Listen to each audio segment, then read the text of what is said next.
website or on our free KBLA 1580 app. Unapologetically progressive.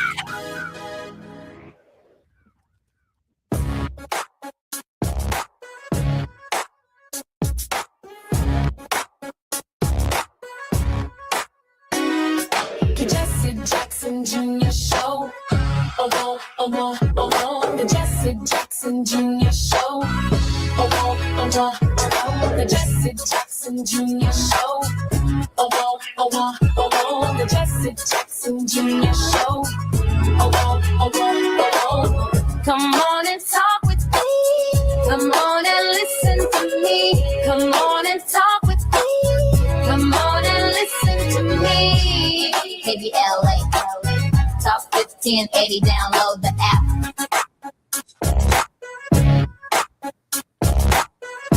I'm Jesse Jackson Jr. Welcome forward to the Jesse Jackson Jr. Show on KBLA Talk 1580. It's Thought Provoking Thursday on the Jesse Jackson Jr. Show. And as we roll toward the midterms, one question keeps surfacing every conversation, every poll, every town hall across the country. What matters most to the American people right now? Three things keep rising to the top: the cost of living, groceries, rent, gas, healthcare, everyday math of getting by. Families aren't asking the abstract questions about the economy. They're asking why the paycheck doesn't stretch the way it used to. Secondly, national security, not just wars abroad, but a growing sense of instability at home, from cyber threats to the fraying alliances America has relied upon for generations. Election integrity, whether people trust the machinery of democracy itself, the count, the process, the peaceful transfer of power that's supposed to be the bedrock of this republic. Cost of living, national security, election integrity, three threads, one fabric, the American mood heading into November. So let's get into it. Joining me now is Atiba We are in conversation with Atiba on Thought Provoking Thursdays, former Deputy Executive Director for the National Black Caucus of State Legislators. He's a strategic alliance consultant and president of Party Politics US. Atiba has great interests in these questions because he has begun a campaign across the country called Midterms Effing Matter, and they absolutely do. Atiba, welcome forward to the Jesse Jackson Jr. Show and to our conversation right here on Thought Provoking Thursday. Jesse, it's great to be with you. Atiba, what are you hearing in terms of these three critical issues around the country? Price of food, how much it costs. I mean, I live here in Miami, Florida. There was a report that came out this week that in Miami is, for the first time, is more expensive to live here than it does in the city of New York. Healthcare costs, an issue that people were talking a lot about under President Biden, because he, and during his administration, was helping to relax some of the student loan debt. We're hearing about student loan debt, childcare, prescription drugs, and something else that came up legislatively with the big, beautiful bill, and that's healthcare costs. So, all these are things that are pulling and yanking at Americans' pockets. I'm wondering, Atiba, in this moment, whether or not the American people are ascribing that to individual elected officials, the problems that they're confronting at home, cost of living, affordability, or is it specifically tied to a political party one way or the other? Yeah, I think that one of the things that the president has done effectively is keeping the attention focused on what was already happening. But when I say this about the divisiveness of our politics, a few years ago, my father asked me, how would I describe politics? And I said, Daddy, politics is the art of keeping an issue going long enough until it becomes irrelevant.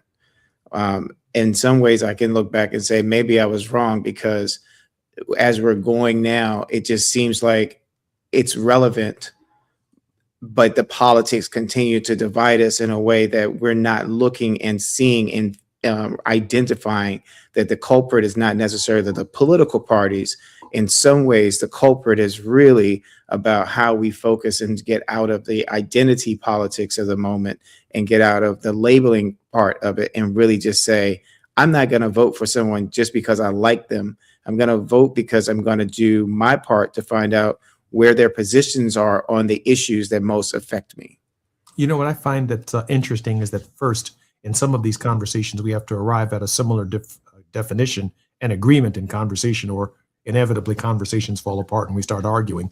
I've always seen politics, or the political system, as the distribution system for the economic system.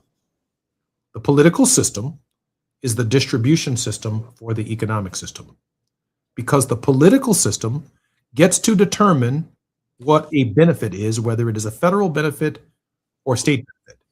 In other words, the political system can give a tax break to a billionaire or to a millionaire or to someone far less deserving, but give welfare to someone who's working hard as hell, who needs SNAP benefits, who needs an economic opportunity, who needs security on the job. That's called welfare. But the fact of the matter is, both of them are benefits that come from either the federal government or the state government. And so politics gets to call what it is. And so tax breaks sounds like an engine that drives the economy.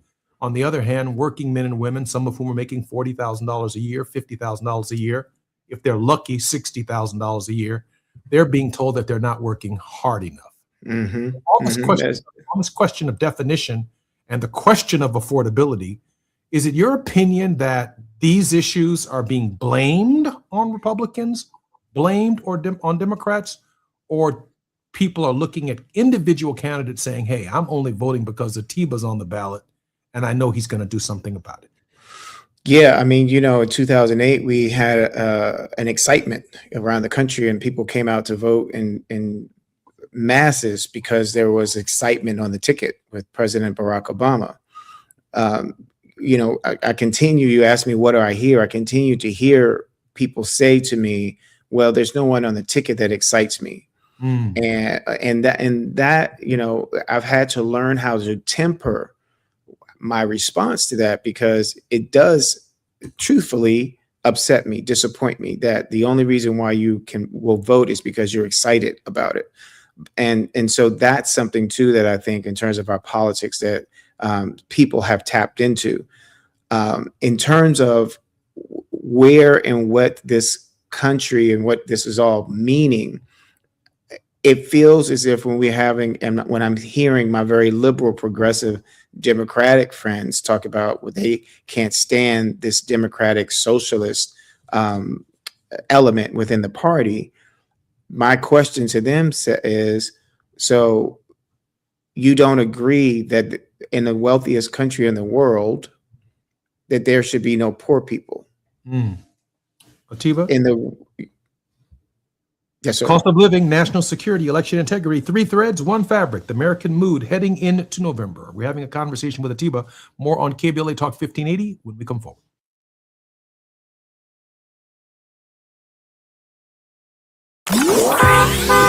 It's afternoon drive time with Jesse Jackson Jr. Only on KBLA Talk 1580. Do you owe $10,000 or more to the IRS like Mark? I've been doing home remodeling for 30 plus years, but the economy crashed. I wound up losing my home, losing my job, and on top of that, owing the IRS a ton of money. I owed the IRS $114,000. It really, truly was the worst part of my life. Then Mark found tax relief advocates. On news radio, I heard about TRA, and I thought, what's the worst that could happen? So I picked up the phone and I called them. When it was all said and done, TRA settled my $114,000 debt for $100, and I'm telling you, I was ecstatic. Could not believe it. Would recommend TRA to anyone. If you owe 10 or even hundreds of thousands of dollars to the IRS, don't lose hope. Do what Mark did and call TRA for a consultation. But TRA did. They gave me a second chance, and I'm forever grateful. Visit TRA.com or call 800-575-8935. 800-575-8935. That's 800-575-8935. Woo! Fridays just got better. What's up? I'm Amanda Seals, and this is your invitation to come and sit with me. Yes, get seated as I do my thing on KBLA Talk 1580. We're talking noon to 2 p.m., then back again 4 to 6 p.m. Same day, same station. Bring your opinions because you know I'm going to have mine. Bring your questions because you know I got answers. And bring yourself because, baby, we want you to be authentic at all times. Fridays on KBLA Talk 1580. I'll be waiting. Join me. You know him, you trust him, and now the whole nation is taking notice.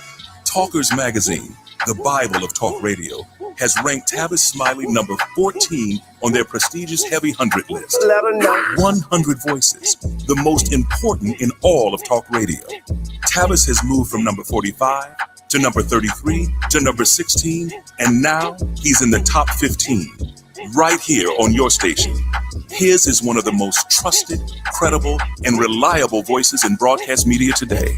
Straight, no chaser, always. Tavis brings you the conversations that matter, the newsmakers, the truth tellers, the voices that don't get heard anywhere else. Weekdays on this station.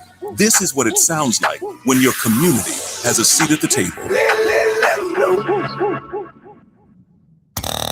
Now back to more of Jesse Jackson Jr. on KBLA Talk 1580. The Jesse Jackson Jr. Show. The Jesse Jackson Jr. Show. The Jesse Jackson Jr. Show. The Jesse Jackson Jr. Show. King Volley, drop the beat.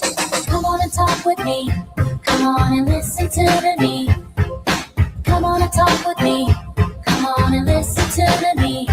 KBLA Talk 1580. I'm Jesse Jackson Jr. Welcome forward to the Jesse Jackson Jr. Show on KBLA Talk 1580. It's Thought-Provoking Thursday, and we are now in conversation with Atiba about the 3 issues that are most on the minds of voters at this hour as we head into the midterms. Cost of living, national security, election integrity, 3 threads, 1 fabric, the American mood, heading into November. Atiba, welcome forward to the show. Good always to be with you, Jesse.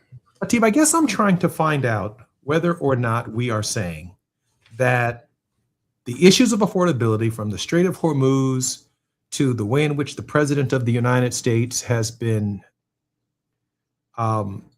shepherding, if you will, or managing the economy, if these issues are ascribed to what it means to be a Republican, are the voters, from your perspective, going to hold Republicans accountable, or do they see the Democrats as being responsible for the affordability issues? They've been doing a lot of fight Donald Trump on corruption, fight Donald Trump on that, but whether or not an economic message on the question of affordability has risen from the party, other than the affordability message that has specifically been raised by the Democratic Socialists, whether it's the cost of living, which Mayor Mamdani brought to the forefront in a major way with his election, and now the strength that he's flexed with the election of members of Congress and a movement that is now spreading across the country, defeating Democratic incumbents. It seems that this message of affordability and who's going to do something about it rests more with Democratic Socialists who are running for office than it does with traditional Democrats. Yeah, because I think in some ways that the traditional Democrats are still trying to hold on. Often, when I'm talking to people about life, I tell them about how sometimes you have to hit rock bottom in order to be able to hit the bottom to be able to bounce up. And a lot of times what we do is we fight so much to tread water to keep from hitting the ground. That's kind of where I see Democrats going, because it still feels as if I'm using the cartoon Finding Nemo. It's kind of like they're still just kind of like flying, just swimming around in the water, right? And with Dory, and then it's like, we told you it's affordability, and then they fly around. It's like, hey, what did you say? Affordability, and then and it gets off track. To me, the umbrella of this whole issue is affordability. When we're talking about whether or not it's national security and Iran, or if we're just talking about the midterms in general, the number one issue, whether or not you're in rural America and you're a farmer, or you're a single parent living in an urban area, is still affordability. Because when you go to the grocery store, everything costs more. I can give you 1,000 issues that I think about when I walk into a polling place with my one vote, and I can imagine that every voter who's within the sound of our voices has to wrestle with these issues themselves. But the three issues that have emerged at the top are the issues that you brought forward, Atiba: the cost of living, national security, and election integrity. But I could also add to it the cost of my son's tuition. I could also add on my mortgage. I could also add to it the Strait of Hormuz. I could also add to it what's going on in the Gaza. I could also add to it, they're deporting Black and brown people out of the United States. They seem increasingly less welcome while we bring South Africans into the country. So I have one vote. Let's just say each of those issues is 1/1000th of an issue that's on my mind. But the three that actually emerge, to which you have spoken on this question of midterms effing matter, Nolan Wells is on the ballot now, whether or not the Department of Justice is going to do something about it, how African-American men, young men, are being treated, how the Supreme Court is behaving is also on the ballot. That's just 1/1000th of the concerns. And so of these three issues, people do tend to vote their pocketbooks, and that's kind of the message you've been driving home. Yeah. So, and there's a number of things. One, you said that you only get one vote. You get one vote, but you have different people you're voting for along the way.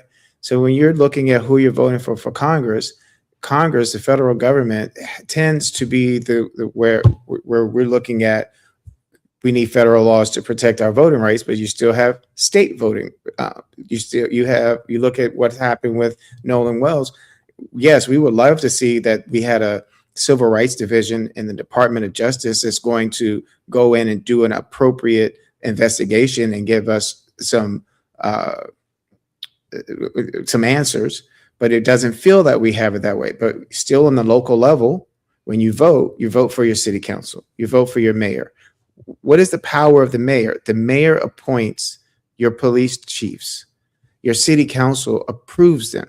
So, you know, when we've often talk about voter education, there's so many different elements and different pieces that we can look at in terms of how and where our vote goes. When we look at the federal government right now, I think, you know, that's taken our attention off of the state elective seats. Last week on the show, I mentioned that there have been 30 seats that have been flipped across the country. And part of the reason why I wanted to give that sort of data is just that Democrats have won, that Republicans have not flipped any of these seats. Part of that is not to say, hey, vote for Democrat, vote Republican. Of course, I have my own personal choice. It is who among these candidates, who are you looking at when you're researching and talking about these candidates? And we do have that type of information and links so that people can do that on our midterms effingmatter.com website. And there's also on vote.org, among others.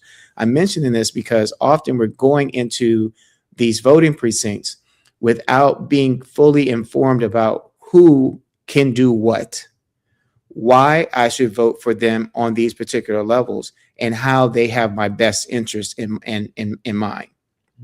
And the reason I'm peeling the onion back on some of this and trying to unpack it as best we possibly can, because when we talk about cost of living, national security, and election integrity, in large measure, we're saying, where do you stand in the horse race for Congress? Mm-hmm. But if you're a woman and you have less options and control over your body and you're voting for a local Supreme Court justice, Mm-hmm. you might be voting for a justice who believes in Roe versus Wade. You might be voting for a conservative justice, depending upon where you fall on that political spectrum, for a conservative justice at the state Supreme Court level who believes in Dobbs. You might find someone who believes that the Voting Rights Act of 1965 should be kept in place and built upon and expanded with the John Lewis Act. But then you might be voting on the other hand of the same same line of thinking for the SAVE Act, which is a regressive show your passport movement led by conservatives, both at the federal and state level. And so in a real sense, we're saying vote nationally to slow down Donald Trump, to have accountability in the Congress of the United States. But all the way from school board to the governor's races to the city council races, people are going to be making immensely local issues their top priority. Do you agree with that, Atiba? I agree. You know, as Tip O'Neill used to say, all politics are local. And so, you know, we send representatives to Congress with the hope that they're going to vote in our best interest. Part of this, too, in terms of voting, and hopefully we'll get a chance to talk about this after the midterms, is how do we stay engaged and make sure that the people we vote for do the things that they promised? But right now, we've got to figure out how to get people into office to, and I'm not even going to say people, Jesse, let me take a step back. How are we going to get adults into office? Because right now it feels like there are a lot of children that are just spending a lot of time whining and telling us all these different things, but what are you actually doing? You know, in the work that I do, one of the things that one of my clients' mentor often says is, you know, you're only as good as your last win. And so the thing is that the question then becomes, how do we keep winning? When I look back at 2008, if someone asked me, where did we make a mistake? It was that we thought we had arrived. We did not realize that this playing politics is like being the king of the mountain, king of the hill. There's always going to be someone trying to push you off, and you've got to figure out how you're going to have your sentries, your guards, your people around you so you can stay on the hill. And so it means you have to keep winning. It means you have to keep giving wins to the American people and the American electorate. Otherwise, they will blow away like the wind. Atiba, you shared with me earlier that national security is a primary concern of the American people. How are they reading that, and how do they feel about that at this hour? So right now, people are reading it because every time. So let's go back. Okay. So first we saw not just gas prices, oil prices increase with the conflict that's going on in Iran. Not only did we see that it was actually started by another country, not the United States, that we inherited it, and that our oil fuel prices came down for regular gas, but not for premium or the middle grade, because it takes longer and more to produce and to transport that, et cetera, more additives that are in it. That's what we've been told. In the process, not just fuel prices went up, the price of food went up, because in order to transport food, it takes fuel prices and gas and trucks, et cetera, and planes. So all of these things, in terms of from a national security standpoint, we are a country that is embroiled in a conflict abroad with no exit strategy, which the government, the Defense Department is now asking Congress for an additional $80-90 billion. And at the same time, Americans are still saying, but you keep pulling this money out of my pocket. And you're saying that we're doing this because someone else is threatening someone else, but it doesn't, we don't see how this directly impacts our national security. Whereas on our streets, what are we seeing? A tourist got killed from Mexico. We've seen a man in Maine be killed, and I can't remember the other place, by ICE. And so, these things that are coming on, and we're talking about national security, we're also, I think, in that conversation, what people are seeing based on my conversations, Jesse, is that people are also seeing that all of these conflicts or whatever are still impacting us right here, with this idea that it's people from other countries that are impacting us. So then, depending on what side you're talking about, it's the immigrants, or depending on what side you're talking about, it's our government that is affecting and promoting or doing these things to innocent people.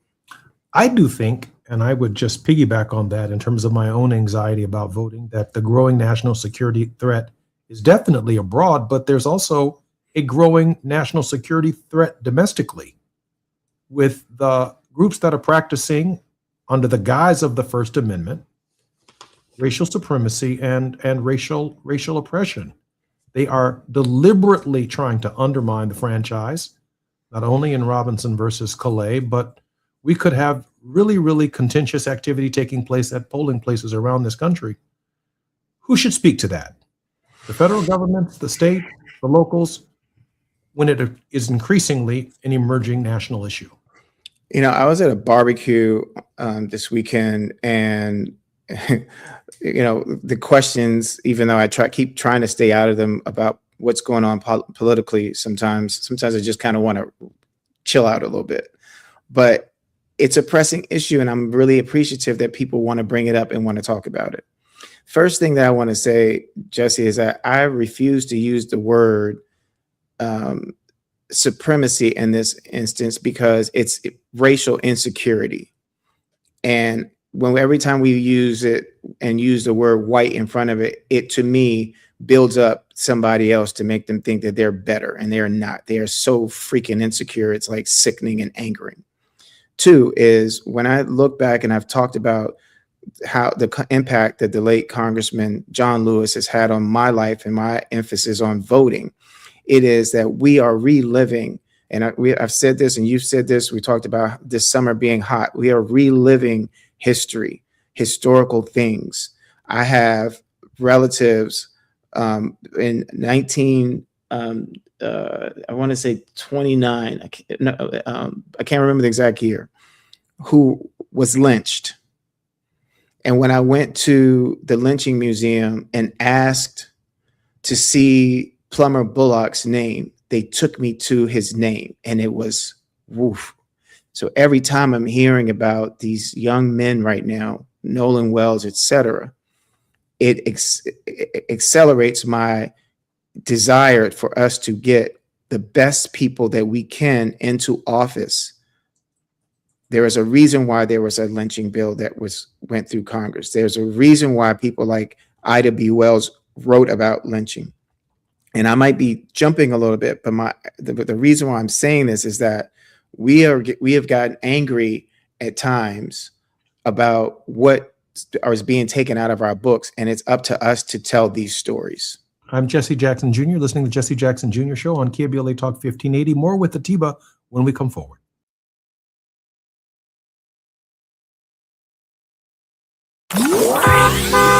It's afternoon drive time with Jesse Jackson Jr. Only on KBLA Talk 1580.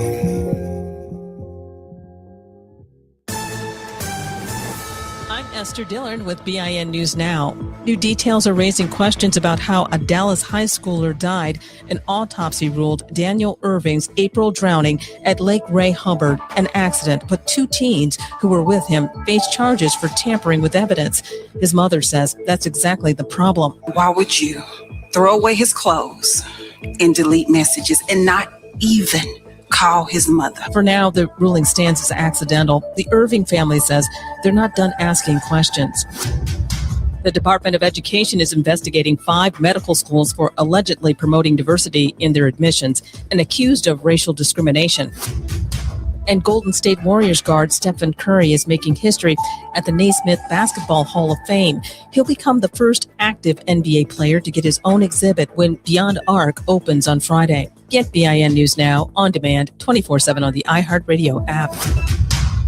July is Disability Pride Month, a time to celebrate identity, individuality, and inclusion. Pride means showing up as your full, authentic self without apology. Let's celebrate what makes every one of us unique. Easter Seals Disability Services honors Disability Pride Month. Learn more at socal.easterseals.com. This is the KBLA Sports Minute with Ray Richardson. The Dodgers are off today. They will spend part of their day off at the White House. Trump invited the Dodgers and team staff to the White House to celebrate their World Series championship last year. There are so many things wrong with the Dodgers accepting this invitation. First of all, Trump doesn't even like Los Angeles, and he proved it last year when he ordered ICE patrols to invade the city to round up suspected undocumented immigrants. Many of the immigrants taken off the street or out of their homes are Dodgers fans. The Dodgers have a very large fan base among Latino and Spanish-speaking residents in LA. Even if Dodgers owner Mark Walter is a friend of Trump, he should have told Trump, thanks, but we'll pass. How can Walter and his players justify visiting a man at the White House who disrespected their fans and their city? It is not a good look for the Dodgers to be there today. No debates, no speculation, just the info you need. That's your KBLA Sports Minute. I'm Ray Richardson on KBLA Talk 1580.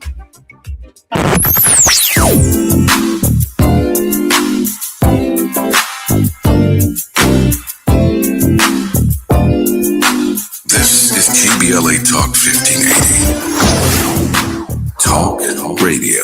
That's music to your ears.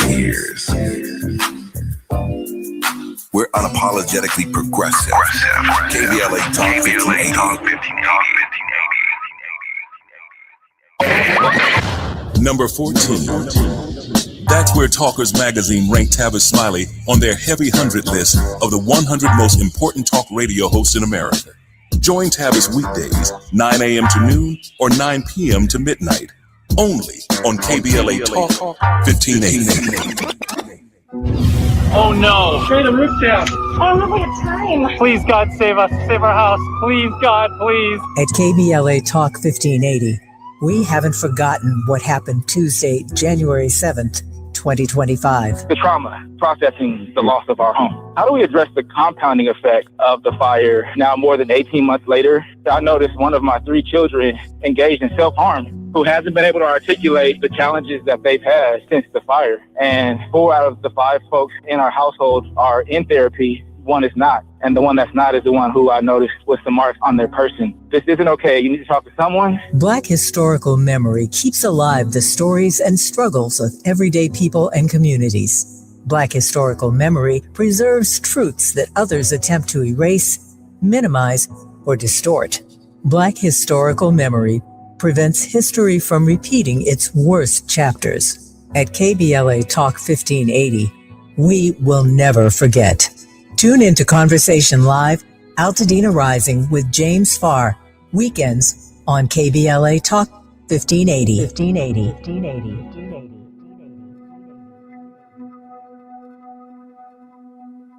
You've got to try the new TikTok diet. Just ask Chat. I just take blue-green algae. You just have to eat kale. Kale. I read you should put butter in your coffee. Or you could trust your gut. When it comes to your energy, digestion, and overall health, how do you know what's actually right for you? That's where Viome comes in. Viome is a simple, at-home gut health test that looks at your body's real-time biology using RNA to show what's going on inside you right now. Not trends, not guesses, your biology. With your results, Viome gives you clear, personalized, actionable guidance. Which foods help you, which ones don't, and which supplements your body actually can benefit from. All based on the world's largest gut health databases and thousands of clinical research studies. Many people who use Viome report better digestion, more energy, and an improved mood within months. So stop guessing. Start knowing. And maybe still eat the kale? Maybe. Learn more at Viome.com/know. V as in Victor, IOME.com/KNOW. And use coupon code VIOME50 to save $50 off your purchase. And eat everything blue. No, thank you.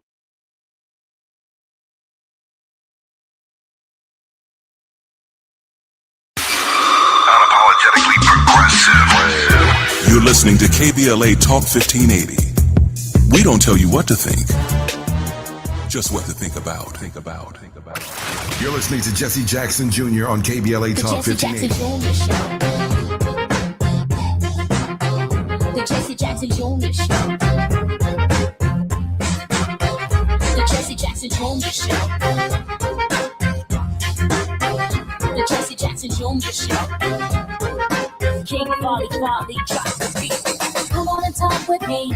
Come on and listen to the me. Come on and talk with me. Come on and listen to the me. KBLA Talk 1580. I'm Jesse Jackson Jr. Welcome forward to the Jesse Jackson Jr. Show. We're in conversation with Atiba. Atiba, welcome forward to the show. Jesse. Atiba, listen, I want to push back. Just before the break, we were having a conversation about the role that white supremacy plays in this process. And the reason I'm pushing back is because of history.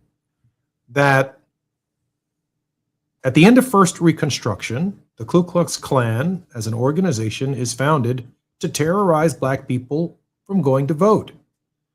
And the history of Jim Crow in terms of lynching and terror isn't just because we're Black. They mean specifically to discourage Black people from voting. That's the history of poll taxes. That's the history of at-large elections. That's the history of making people register twice to vote once, which John Lewis was all too familiar with in Georgia, in Louisiana, in Alabama, and Mississippi, where you had to register not only in the city that you lived, but you had to go 30 miles to the county courthouse to register to vote. They made us register twice to vote once, hence the Voting Rights Act of 1965, Sections 2 and Section 5, put in it at that time a pre-clearance provision to make sure that these old schemes of keeping African Americans from polling places, particularly from Virginia around to Texas in the Confederacy. I do not separate, in my own thinking, the Patriots Front surrounding that Black woman on July 4th from what else was taking place on July 4th.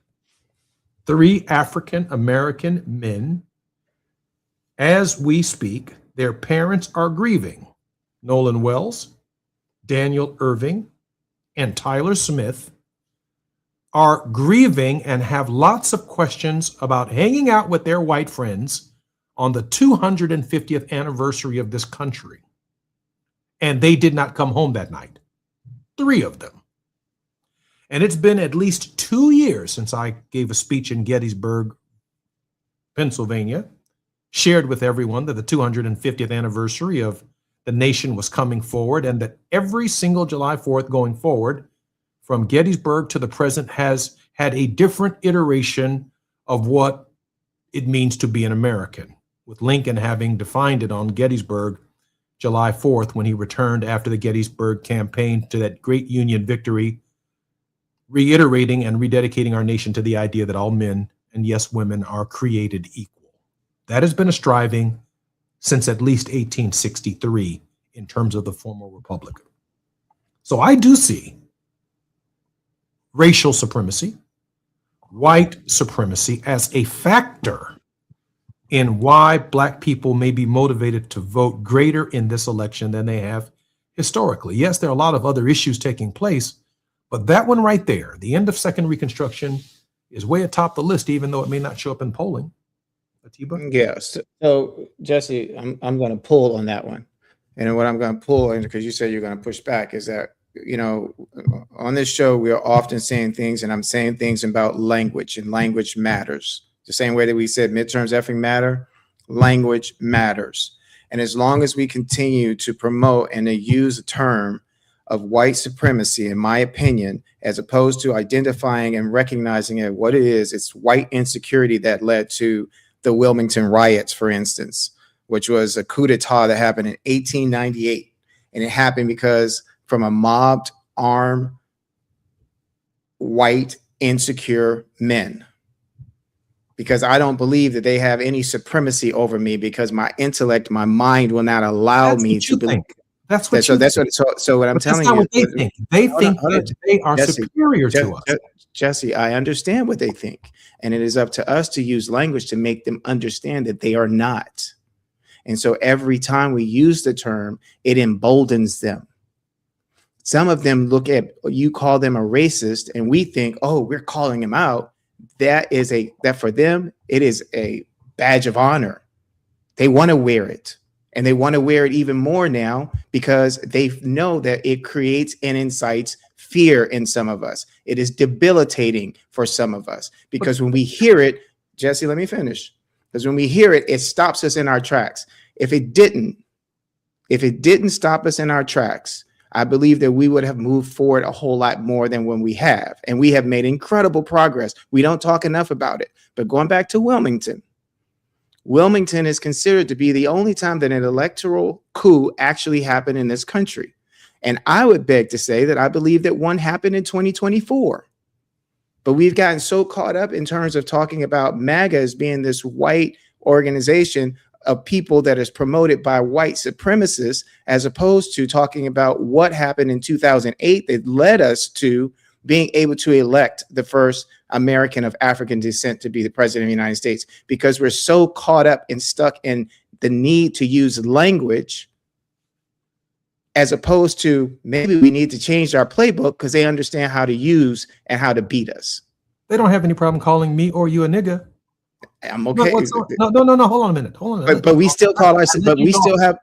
T-B, I let you talk on that. Let me get my point out. They have not backed off of how they feel about us. They don't care how articulate we are or how clear we are.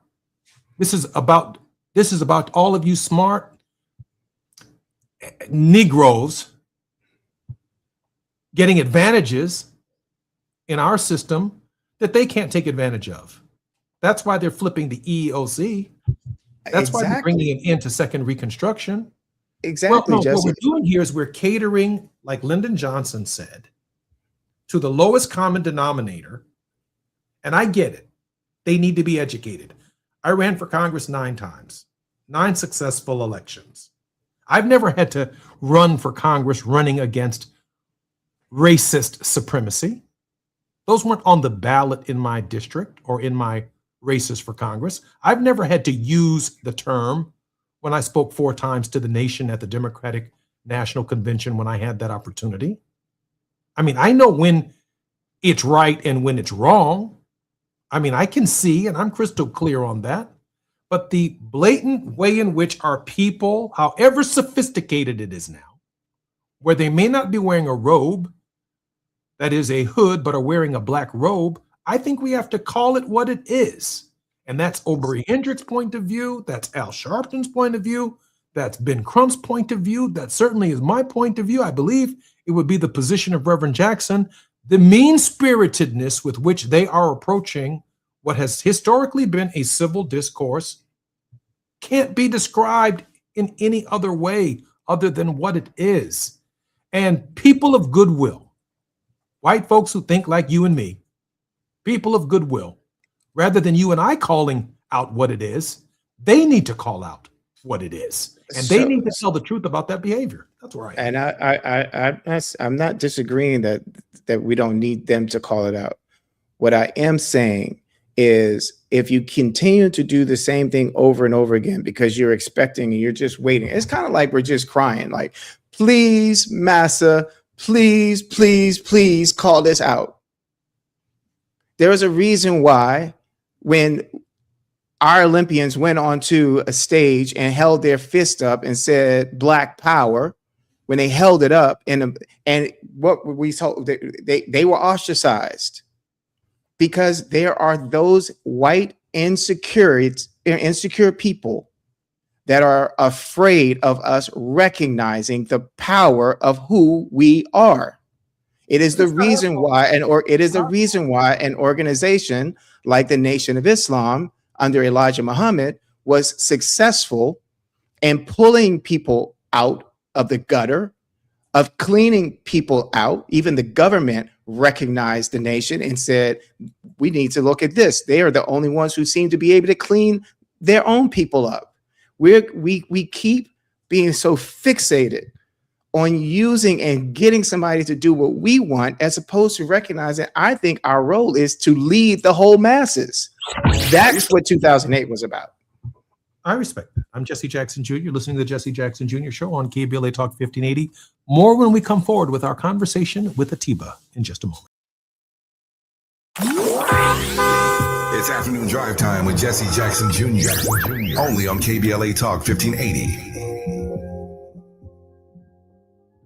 You deserve a treat, a $10 bill credit treat. If you get an LADWP paper bill but go online to pay it, stop! Break up with your mailbox. It's time to go paperless. With paperless billing, bill reminders come straight to your inbox. You can access 7 years of past bills in your online account, and you don't have to deal with paper clutter piling up. It's a win for you, your time, and the environment. $10 bill credit for new LADWP paperless billing signups. LADWP.com/paperless. Listen up, KBLA delegation. We have something you need to hear. Right now, you may qualify for low-cost home internet. And we're not talking about a catch. This is real. Many internet service providers offer low-cost internet plans if anyone in your household is enrolled in CalFresh, Medi-Cal, SSI, or is income eligible. There are a lot of families in our community who deserve to be connected. Here's all you do. Call 844-461-7893. That's the Get Connected call center. Real people ready to help you enroll today. Or go online to internetforallnow.org to find a provider near you. You may also qualify for a low-cost computer through Human IT. Connectivity is not a luxury. In 2026, it's a necessity, and you deserve access just like everybody else. Call 844-461-7893. That's 844-461-7893. KBLA's got you. If you missed any of this, you can always go to our website at KBLA1580.com. Brought to you by KBLA Talk 1580 in partnership with the California Emerging Technology Fund, CETF. KBLA Talk 1580. We've got a lot to talk about.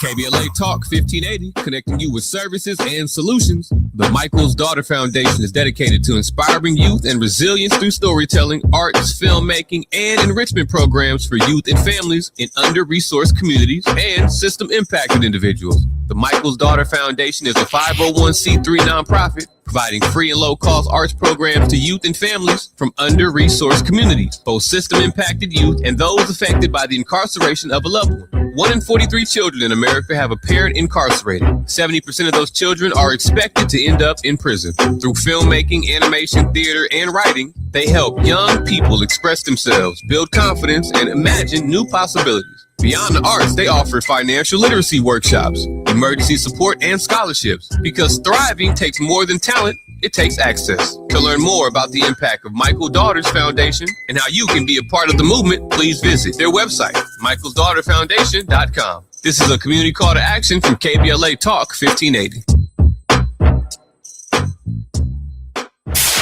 KBLA Talk 1580. We've got a lot to talk about.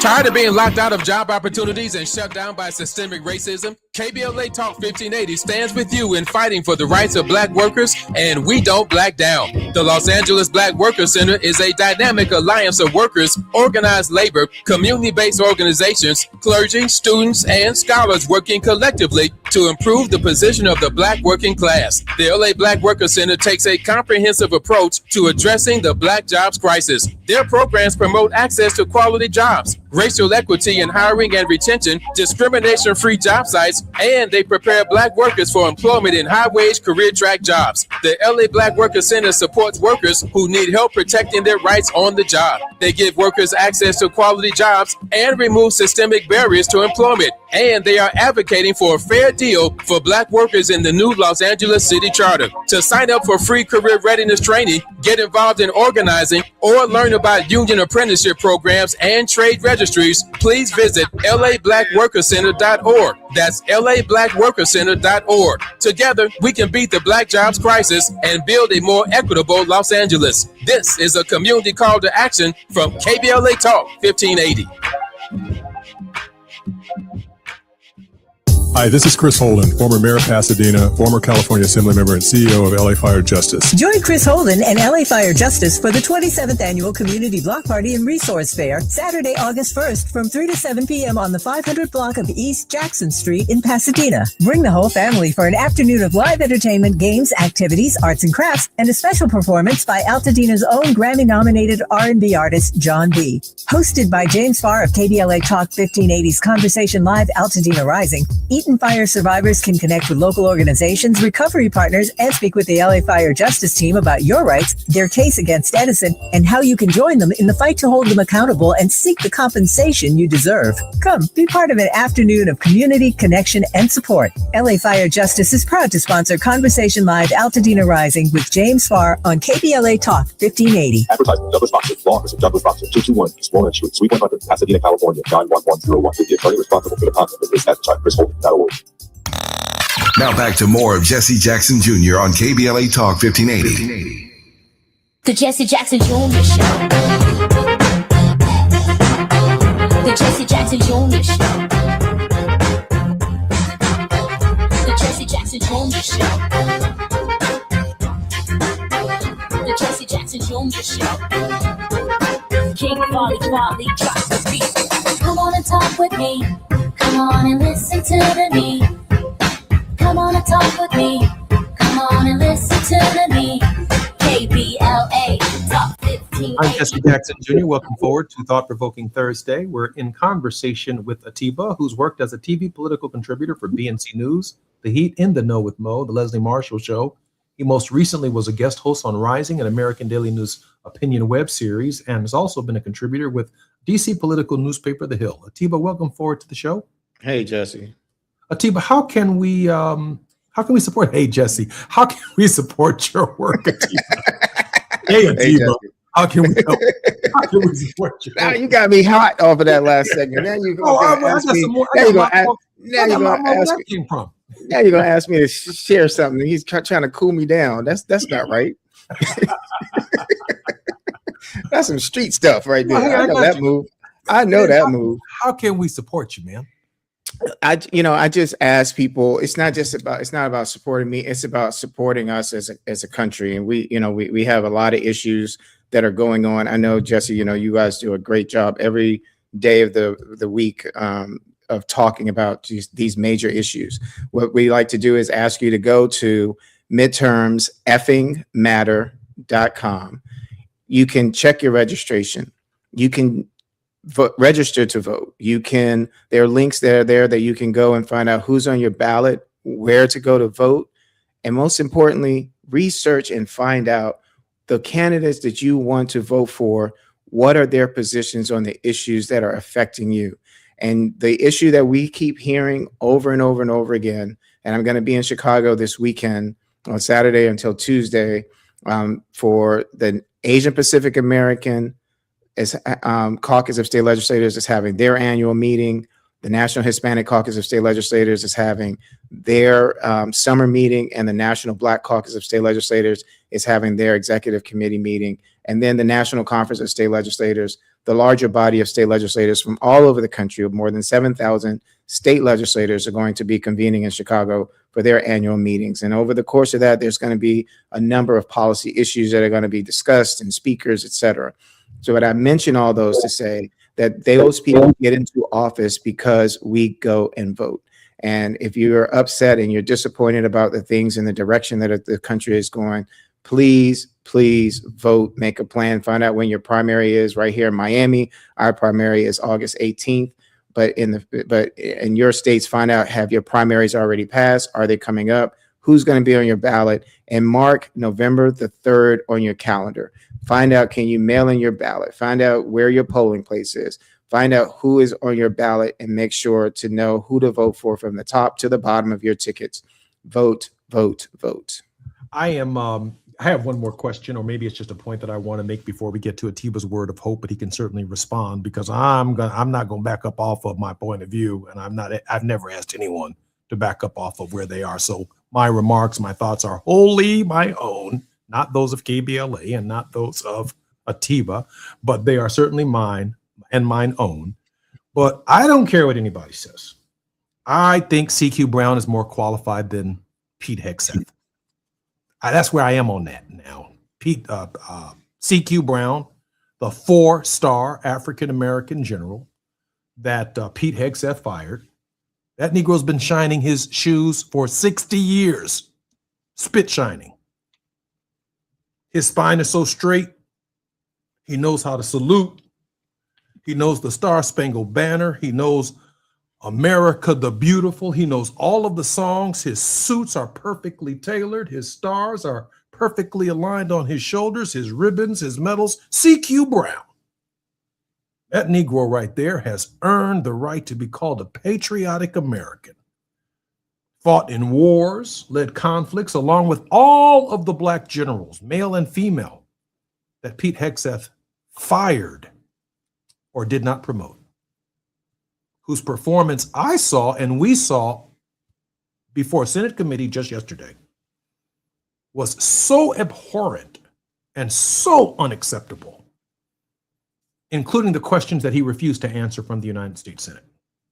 How he deserves to be where he is and CQ Brown doesn't deserve to have been where he was is shameful from my perspective. And he'd been practicing, CQ Brown, everybody knows someone in their family who served in them. He'd been practicing being a good military man for about 6, maybe 7 decades. That's who CQ Brown is. So in this moment, we all feel some kind of way about what it means to be us. And I'm not holding back my language on him anymore because I don't think we should. I have a nervous breakdown trying to find the right language to convince him he's wrong. Dude, I need you to come to terms with who you are. I need you to get better because they really don't want to hear my articulation and correct pronunciation of anything. It starts from a place that they didn't get what I got. Therefore, they perceive me to be entitled, not hardworking. And that's a problem. With that said, my commentary is wholly my own. Brother Atiba, we get together every Monday. Looking forward to your next Monday. But in this moment, take your time. Your word of hope. Thursday, but thank you. But if you want me to come on Monday, I'll come. But if you lost track of the days of the week, you got a little dementia over there. Thank you. Yeah, it's catching up to me, bro. It's catching up to me, bro. You know, first off, I just want to say to everyone out there, if you can, hug your mama. You know, and I say this because there are so many different assaults that are going on right now with this whole idea of from these white insecure men that are promoting this idea of, you know, that of machismo. And I'm saying it because as much as I'm not a big Stephen A. Smith fan, I watch him because, you know, they talk great stuff and I like sports. But, you know, he makes $20 million a year at ESPN. Several people were fired. Right now, they're talking about that Pat McAfee may make $60 to $65 million a year. And there have been several other ESPN folks, among them, that one that I really, really like, can't think of his name right offhand, but who is a former NFL player who was let go. I'm saying all these things, and how does it relate to voting? Yes, there is an assault, and there always has been assault on us in this country. And I believe that I'm going back and looking at historical things, and I'm saying hug your mom because I'm thinking of 2018. I'm thinking about what women did in that election, and that what we can do in this election is remember our mothers because they are the ones that keep our lifeline going. And in terms of our role as men, it is to stabilize this thing and to recognize that we have power. But we don't have power if we keep giving it to someone else with this idea that they have some type of supremacy, some type of hold on our intellects. because they can hold us down physically. They did it in slavery, but they cannot hold us down mentally. And it's up to us to finally break the shackles of slavery that is in our minds and recognize that this is all about their insecurity, because they know, wait for it, that we are better than them. I'm Jesse Jackson Jr. It's Thought Provoking Thursdays, and we are in conversation with Atiba. When we come forward, we'll be in the World House with Johnny Mack. Thank you, Atiba. Look forward to seeing you next Thursday. I'm Jesse Jackson Jr. More on KBLA Talk 1580 when we come forward. KBLA 1580 Santa Monica. I'm Esther Dillard with BIN News Now. New details are raising questions about how a Dallas high schooler died. An autopsy ruled Daniel Irving's April drowning at Lake Ray Hubbard an accident, but 2 teens who were with him face charges for tampering with evidence. His mother says that's exactly the problem. Why would you throw away his clothes and delete messages and not even call his mother? For now, the ruling stands as accidental. The Irving family says they're not done asking questions. The Department of Education is investigating 5 medical schools for allegedly promoting diversity in their admissions and accused of racial discrimination. And Golden State Warriors guard Stephen Curry is making history at the Naismith Basketball Hall of Fame. He'll become the first active NBA player to get his own exhibit when Beyond Arc opens on Friday. Get BIN News Now on demand 24/7 on the iHeartRadio app.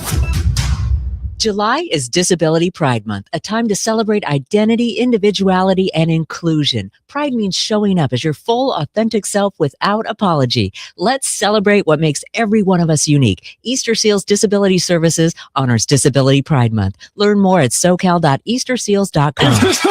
This is the KBLA Sports Minute with Ray Richardson. The Dodgers are off today. They will spend part of their day off at the White House. Trump invited the Dodgers and team staff to the White House to celebrate their World Series championship last year. There are so many things wrong with the Dodgers accepting this invitation. First of all, Trump doesn't even like Los Angeles, and he proved it last year when he ordered ICE patrols to invade the city to round up suspected undocumented immigrants. Many of the immigrants taken off the street or out of their homes are Dodgers fans. The Dodgers have a very large fan base among Latino and Spanish-speaking residents in LA. Even if Dodgers owner Mark Walter is a friend of Trump, he should have told Trump, thanks, but we'll pass. How can Walter and his players justify visiting a man at the White House who disrespected their fans and their city? It is not a good look for the Dodgers to be there today. No debates, no speculation, just the info you need. That's your KBLA Sports Minute. I'm Ray Richardson on KBLA Talk 1580. Let me put my hard hat on, go back outside, and see if these procrastination Crenshaw construction crews have shown up yet.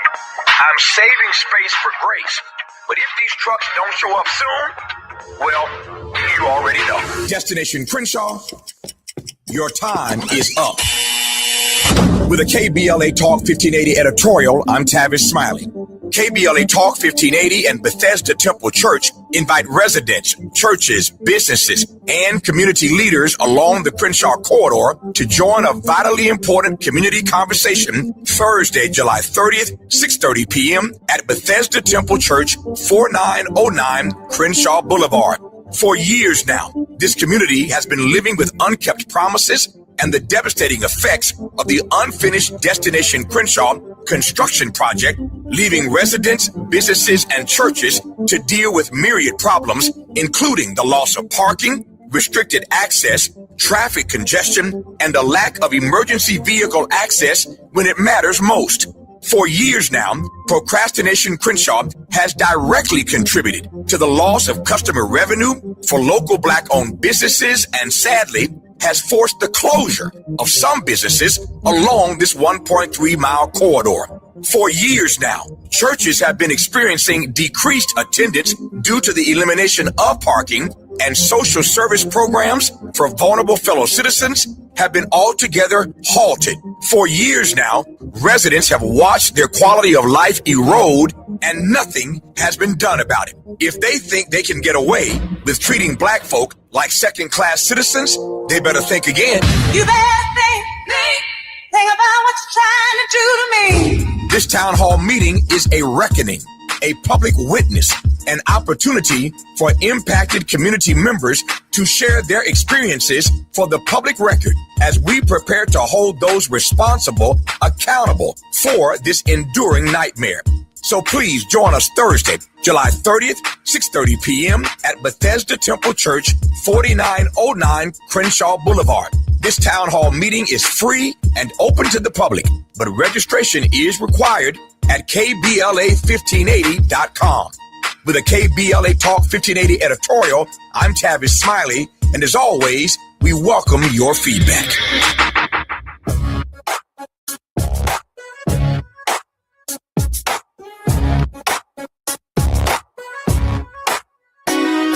The Jesse Jackson Jr. Show. Oh, oh, oh, oh, oh. The Jesse Jackson Jr. Show. Oh, oh, oh, oh, oh. The Jesse Jackson Jr. Show. Oh, oh, oh, oh, oh. The Jesse Jackson Jr. Show. Oh, oh, oh, oh, oh. Come on and talk with me. Come on and listen to me. Come on and talk with me. Come on and listen to me. KBLA Talk 1580. Download the app.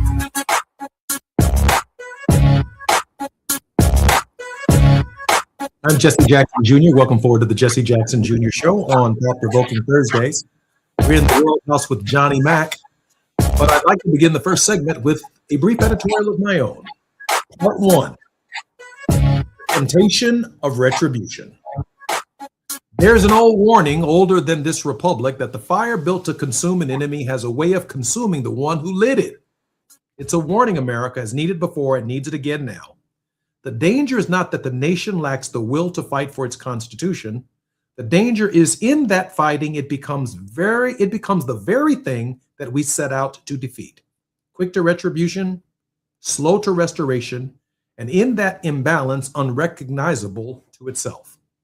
No American understood this danger more clearly or paid a higher price for resisting it than Abraham Lincoln. By the winter of 1865, Lincoln had earned the right to punish.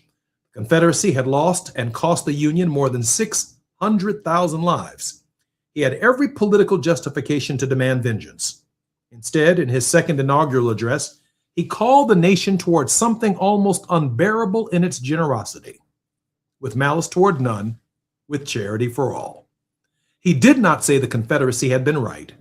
He said the war itself was a judgment upon the whole nation, North and South together, for the sin of slavery, and that no side could claim the clean hands required to play the judge over the other. There is a case, and a serious one, that Lincoln's path of reconciliation carried a cost that still shadows this country. Reconstruction collapsed within a decade.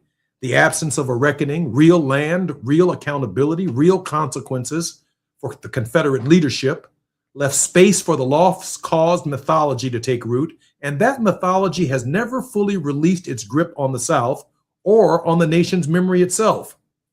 It is not unreasonable to argue that reconciliation without justice simply postponed the argument the war was supposed to settle, and that postponement is still being paid for today in statues and school curricula and the slow bleed of voting rights. But the opposite temptation carries its own danger, and it is one closer at hand in this moment. Reinhold Niebuhr spent a career warning that the righteous are never so dangerous as when they are certain of their righteousness. He called it the irony of history that nations and movements, convinced of their moral superiority over an enemy, often reproduce in new form the very sins they condemn. The self-declared instrument of justice becomes, without noticing the transformation, an instrument of cruelty. There is not an argument for moral equivalence between the Union and the Confederacy, or between any just cause and its opposite. It's a warning about what happens inside the people who carry a just cause when retribution becomes the entire strategy. Martin Luther King Jr. named the mechanism plainly: hate corrodes the personality of the hater more thoroughly than it ever wounded the hated. That was his sentiment. It was hard-tested judgment. King watched men and women who began in righteous anger become, over years of grievance, indistinguishable in method and spirit from the segregationists they opposed. He built the discipline of nonviolence, not as a tactic of weakness, but as a spiritual protection, a way of fighting injustice without letting injustice remake the fighter in its own image. Karl Barth and Martin Niemöller understood this from the inside of the darkest possible test. In the Confessing Church's resistance to Nazi Germany, Barth insisted that the church's authority to resist tyranny came only from its submission to a higher word than the state's, not from the political calculation, not from tribal loyalty, but from theological conviction that could not be negotiated. Niemöller, who had once supported the regime he later resisted and who spent years in concentration camps for that resistance, left behind the confession that has outlived him, that silence in the face of persecution of others is finally the persecution of one's self, because it is the slow surrender of the soul that allows all persecution to continue. His warning was aimed at much of the same complicity as the cruel, because some complicity itself is a form of what one has been fighting against. America stands now at exactly this crossing. There is a real cause for anger, there is a real cause for accountability, but there is also a real danger that in pursuit of retribution, however earned, the nation misses the harder and more necessary work. Restoring the American people's faith in the Constitution that belongs to all of us, not merely whichever side currently holds the whip hand. Lincoln's error, if it was an error, was entrusting reconciliation to do the work that justice alone can do. The opposite error, now gathering force, is trusting retribution to do the work that only restoration can do. Neither path is safe and walked alone, which has required some harder, the inward discipline to pursue justice without becoming the injustice that it opposes. That discipline, that spiritual discipline, is the subject of part 2. I'm Jesse Jackson Jr. You're listening to the Jesse Jackson Jr. Show. When we come forward, we'll be talking about spiritual discipline with Johnny Mack right here on the World House with Johnny Mack on Jesse Jackson Jr., KBLA Talk 1580. It's afternoon drive time with Jesse Jackson Jr. Only on KBLA Talk 1580. Let's do this. We're heading into one of the most important election seasons in a generation. And with so much on the line, your healthcare, your economy, your neighborhood, you deserve more than sound bites. You deserve the full story. KBLA Talk 1580 is your trusted voice for political coverage, commentary, and conversation. From local races to national headlines, we bring you the insight and perspective you need to make sense of it all and make your voice heard. Between now and November, a lot will happen. A lot will change. But one thing won't. KBLA Talk 1580 will be right here, keeping you informed, keeping you engaged, and keeping it real. KBLA Talk 1580, the place for politics.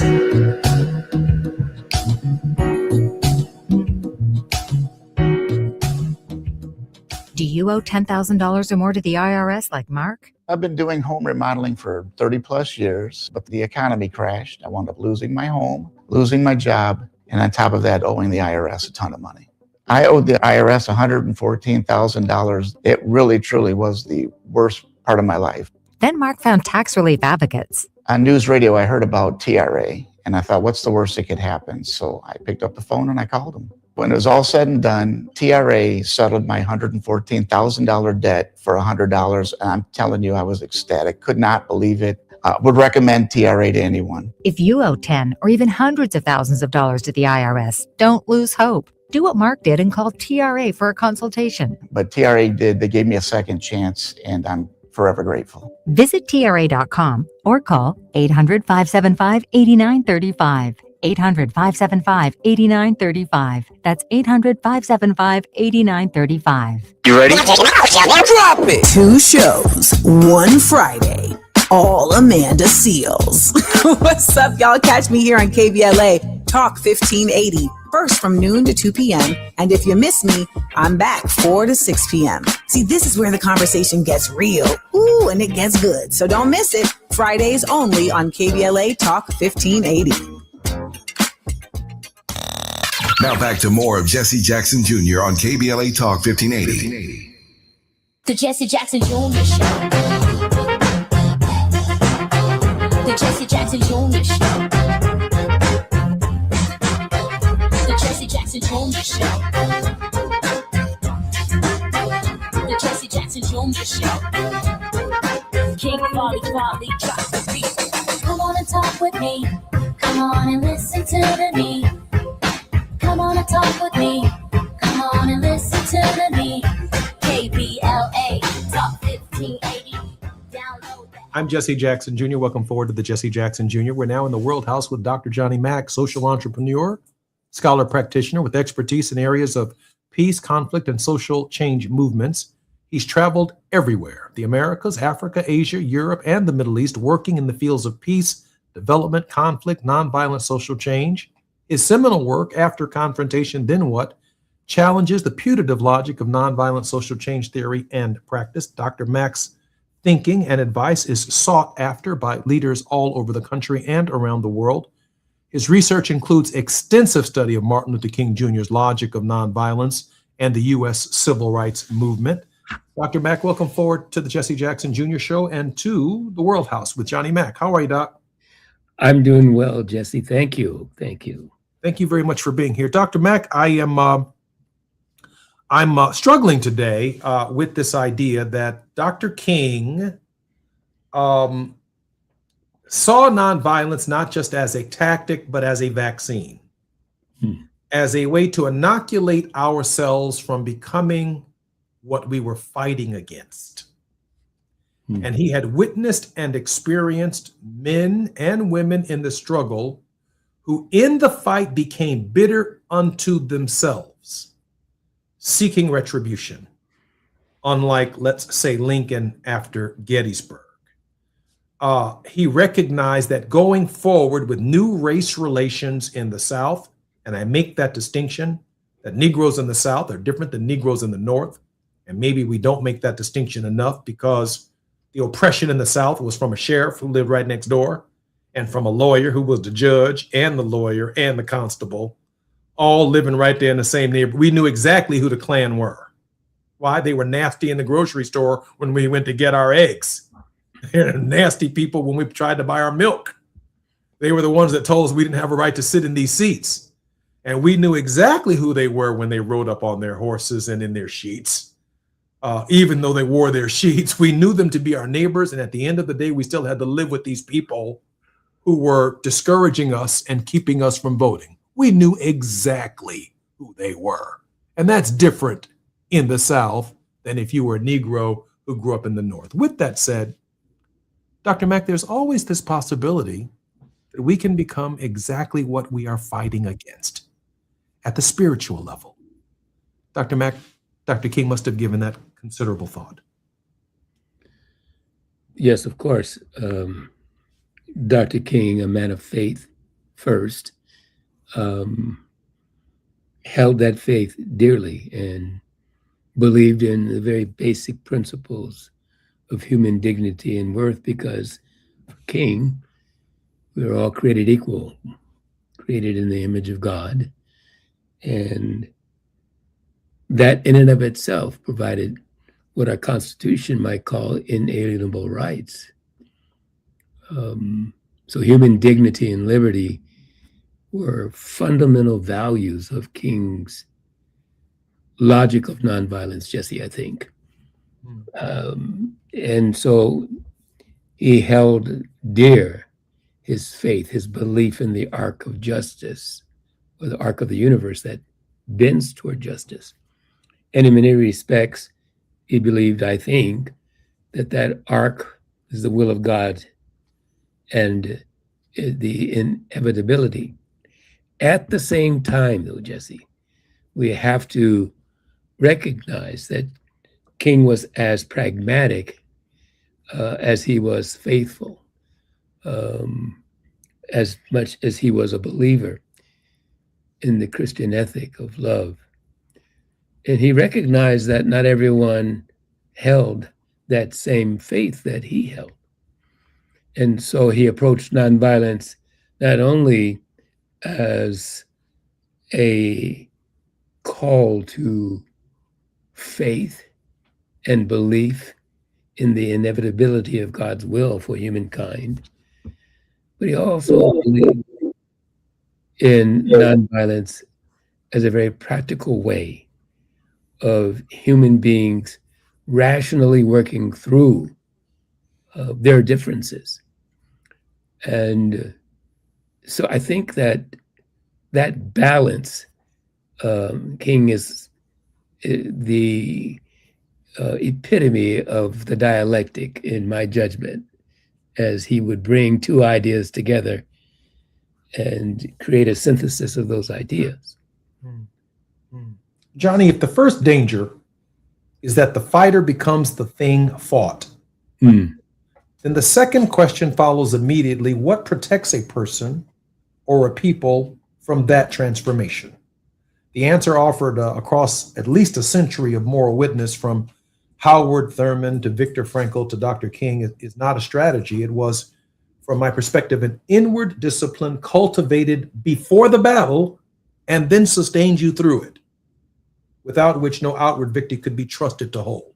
Howard Thurman called this the inward journey, and he insisted that it was not a retreat from the struggle, but preparation for the struggle, as in a necessary component of disciplining your spirit in the battle. So at the end of the battle, you're not calling me a name, and I'm not calling you one. And I remember in this article that I read some time ago in Harper's, where James Baldwin talked about the dangerous road in front of Dr. King. Dr. King was in this great struggle, and the followers of Dr. King and his church at that time, I think in Montgomery, were asking the question about the practical applications of nonviolent philosophy. And Dr. King espoused the point that at the end of the day, Mr. Charlie was still our friend, that we wanted to get along with Mr. Charlie. We weren't trying to extinguish Mr. Charlie, but Mr. Charlie had been cold and recalcitrant and unwilling to move forward on the idea of our equality.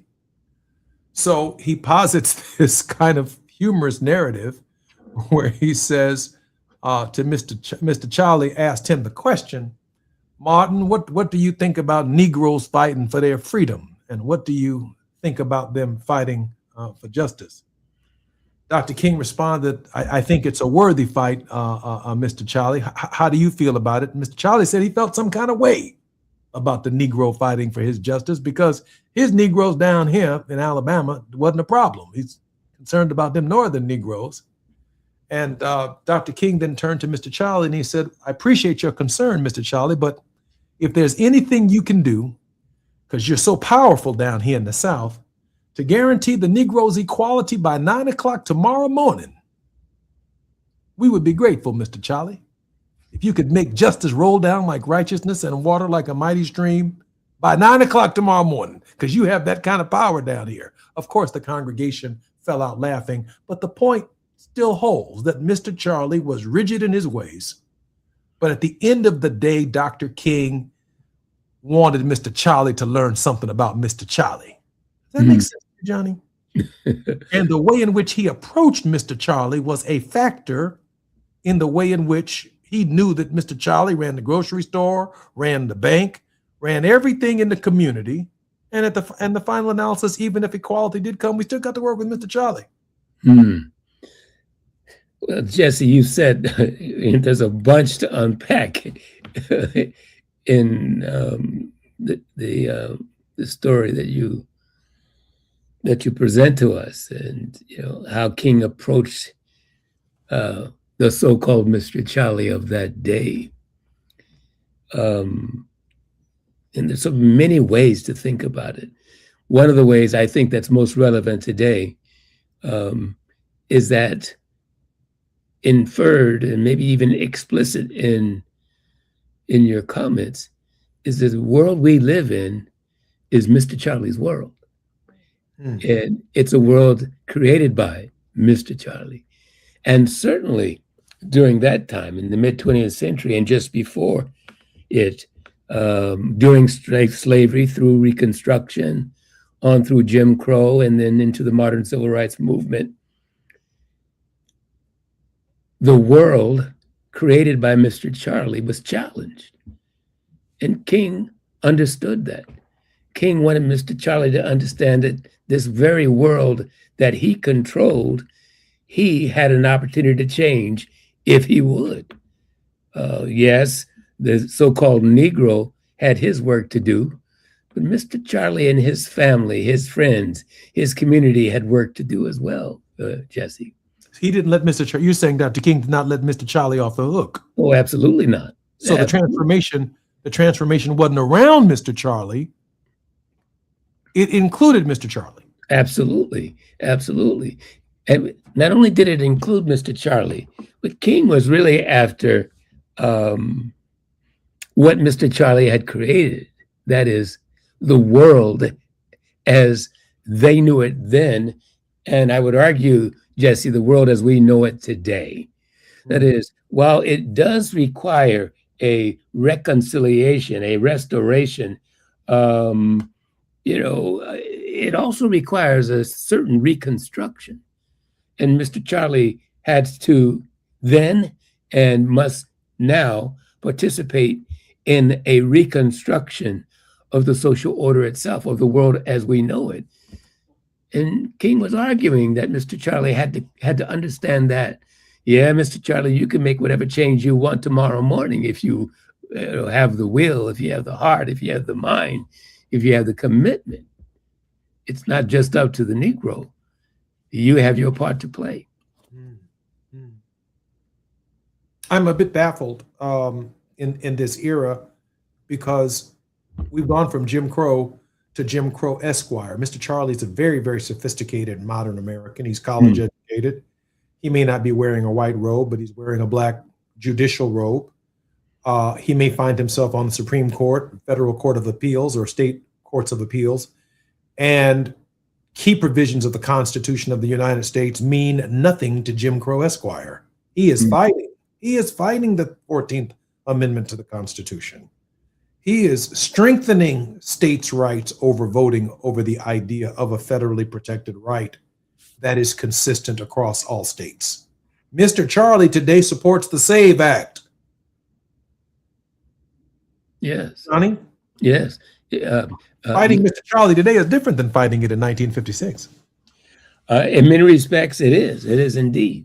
Mr. Charlie appears a bit different today. He manifests a bit different today than he did in the mid 20th century, for sure.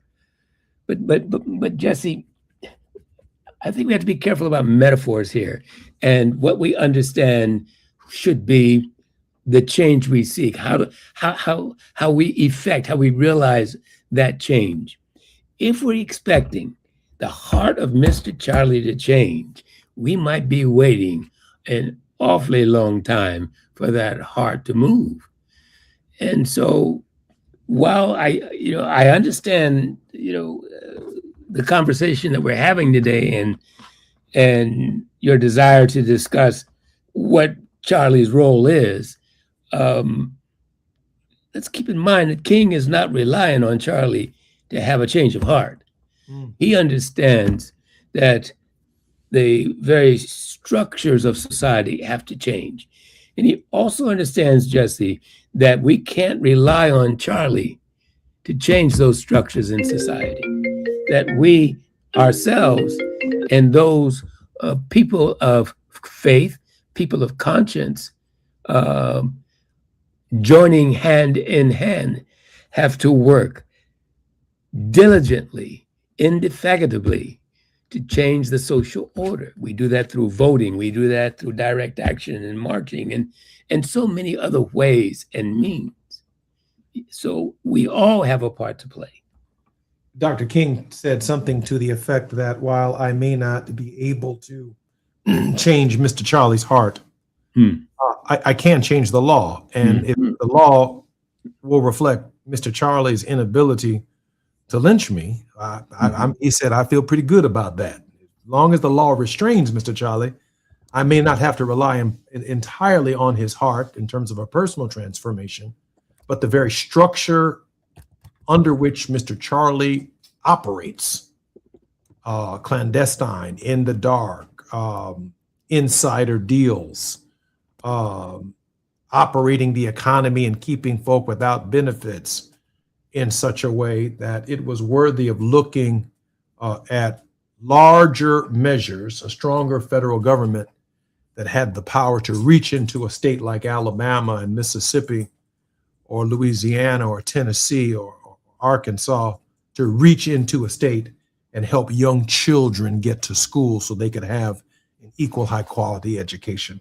I'm Jesse Jackson Jr. We're in the World House with Dr. Johnny Mack. More when we come forward right here at KBLA Talk 1580.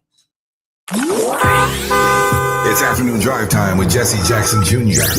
Only on KBLA Talk 1580.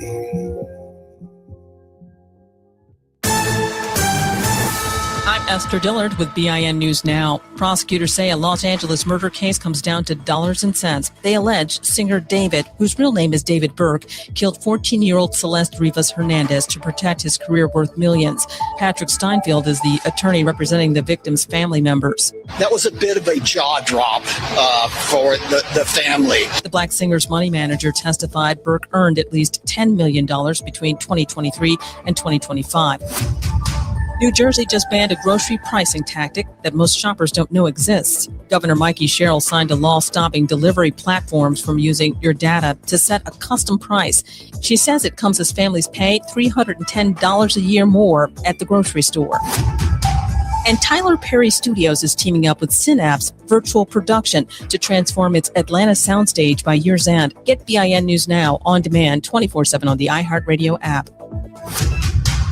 July is Disability Pride Month, a time to celebrate identity, individuality, and inclusion. Pride means showing up as your full, authentic self without apology. Let's celebrate what makes every one of us unique. Easter Seals Disability Services honors Disability Pride Month. Learn more at socal.easterseals.com.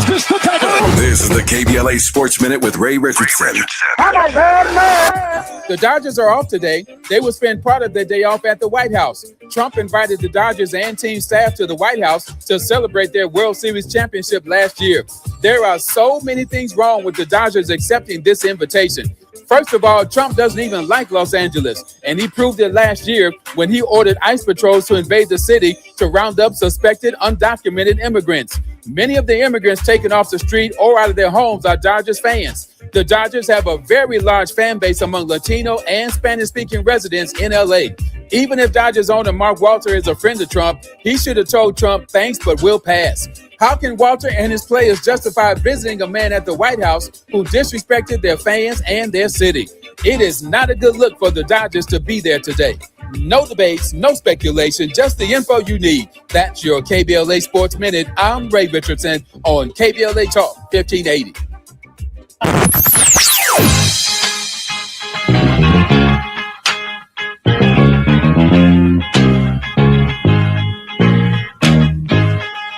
This is KBLA Talk 1580. Talk radio. That's music to your ears.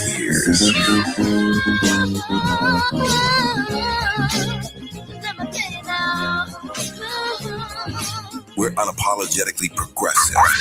KBLA Talk 1580. We've got a lot to talk about. I'm Reverend Gerald, the life coach. Is someone you love struggling with addiction and mental illness? Is improving your family's health important? Want to leave a legacy that your family can grow? Are you ready to enhance your perception of life experiences? Then wake up weekends at 7 a.m. with Urban Family Focus and get the wisdom, opportunity, resources, and motivation to live your best life. Join the conversation on Urban Family Focus Saturday and Sunday at 7 a.m. Unapologetically progressive. KBLA Talk 1580. We've got your black. Oh no. Turn the roof down. Oh no, we have time. Please, God, save us. Save our house. Please, God, please. At KBLA Talk 1580, we haven't forgotten what happened Tuesday, January 7th, 2025. The trauma, processing the loss of our home. How do we address the compounding effect of the fire now more than 18 months later? I noticed one of my 3 children engaged in self-harm who hasn't been able to articulate the challenges that they've had since the fire. And 4 out of the 5 folks in our household are in therapy one is not. And the one that's not is the one who I noticed with some marks on their person. This isn't okay. You need to talk to someone. Black Historical Memory keeps alive the stories and struggles of everyday people and communities. Black Historical Memory preserves truths that others attempt to erase, minimize, or distort. Black Historical Memory prevents history from repeating its worst chapters. At KBLA Talk 1580, we will never forget. Tune into Conversation Live, Altadena Rising with James Farr, weekends on KBLA Talk 1580. 1580.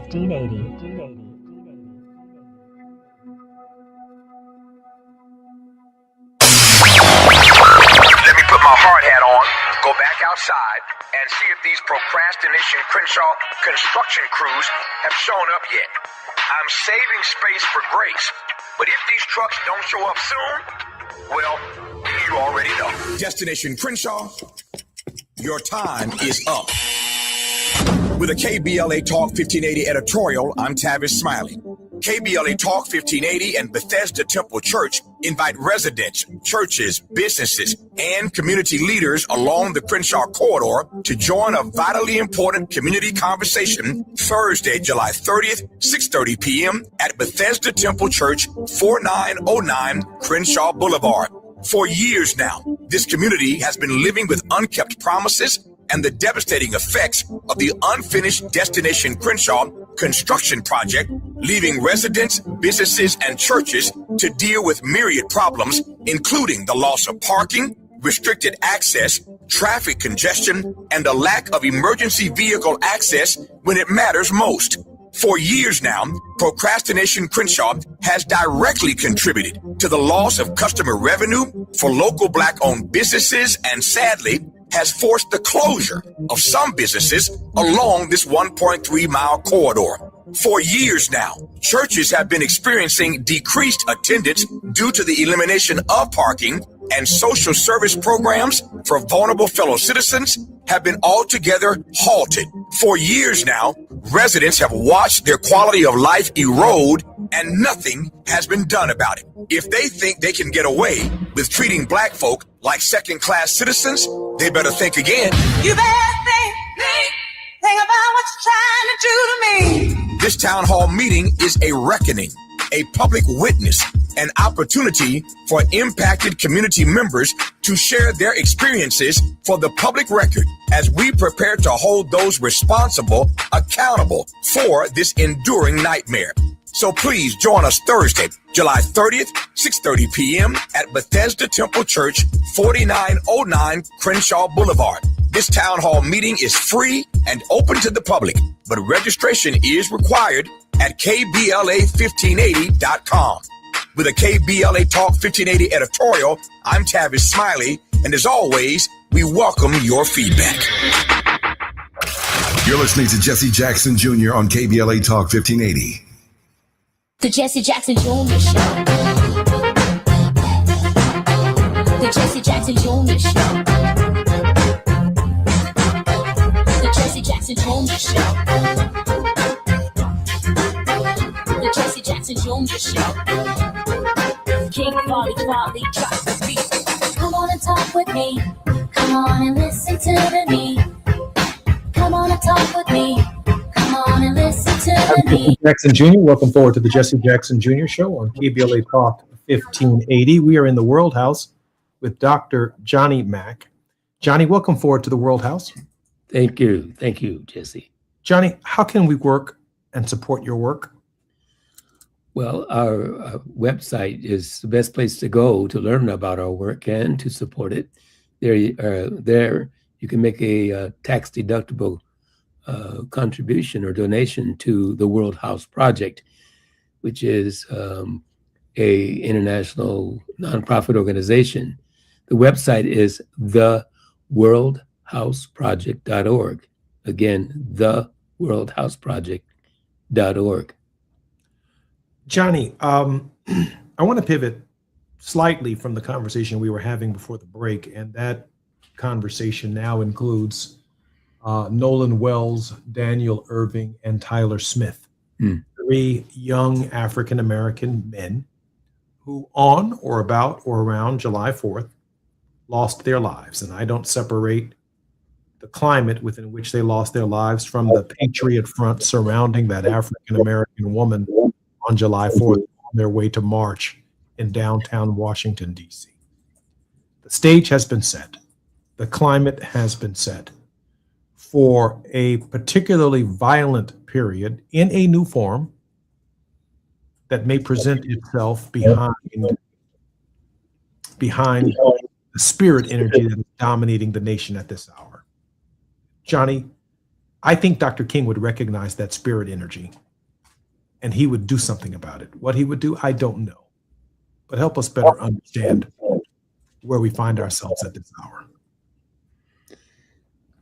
Well, I think from the perspective of King, Jesse, this time is one of the most pivotal in our history as a nation. I grew up thinking that the civil rights movement in that time, in the mid-20th century, could not be matched. I somehow in my younger years thought that we would never go back. Yes, we had much still to do, but at least we had made some strides with the Civil Rights Act, the Human Rights Act, fair housing. These things, Jesse, were pillars with foundations that we thought would never be moved. But toward the middle of the second half of the 20th century, those foundations began to think as they were attacked. And I think, Jesse, that now, as we close the first quarter and enter into the second quarter of the 21st century, the very foundation so fundamental to the reconstruction of a nation that must live up to the true meaning of its creed, as King called it during his famous speech in 1963. Those very foundations have crumbled almost to the point of not even being recognized. And so my point, Jesse, is I thought things would never be as bad as a much younger person than I am today, as they were in the mid-20th century. So where we are today, I think rivals where we were then. And so then to your question, what would King do? I think King would double his efforts to call injustice by its name. I think he would double his efforts to call out, as we discussed earlier, those who don't wear hoods anymore, but who wear suits and hold positions and as judges and lawyers and as bankers as well, who live by a creed that suggests that, as I mentioned before, the order we have socially, structurally, is the order that will remain.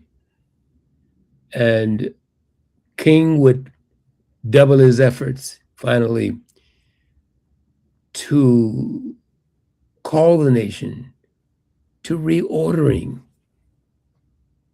the social order, the social structure, and to put in place those systems, those policies, those processes, and those institutions that are durable and sustainable for change, because we can't rely on the hearts and minds of individuals. Johnny, I agree.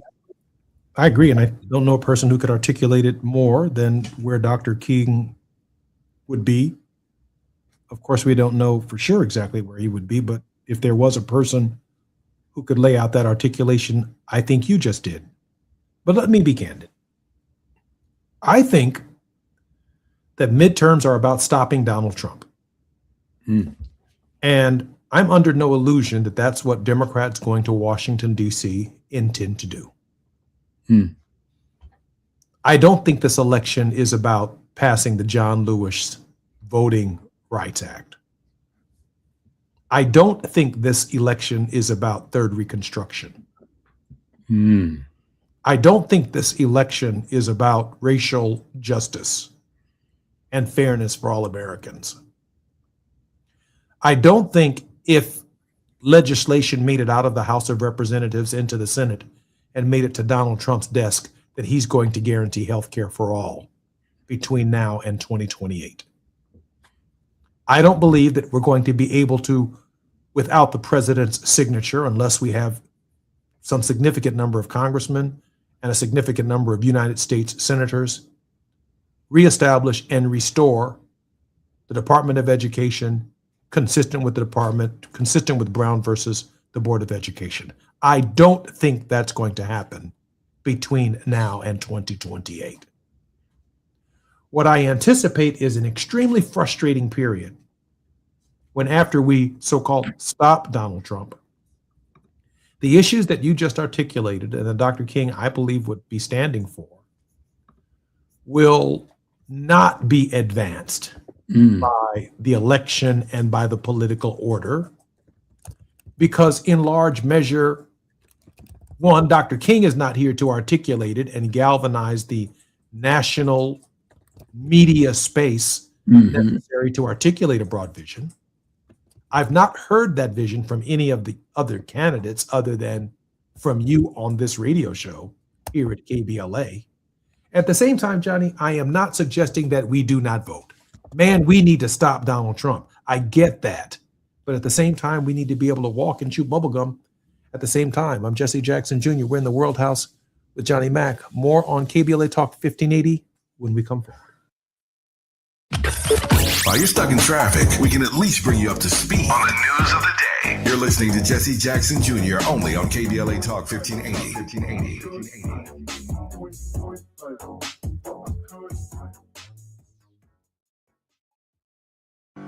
Gas prices got you down. LADWP customers get a rebate of up to $4,000 when you buy a used electric or plug-in hybrid vehicle. Installing an EV charger at your home? Get a rebate for that too, up to $1,500. Visit ladwp.com/EV today and start saving. That's ladwp.com/EV.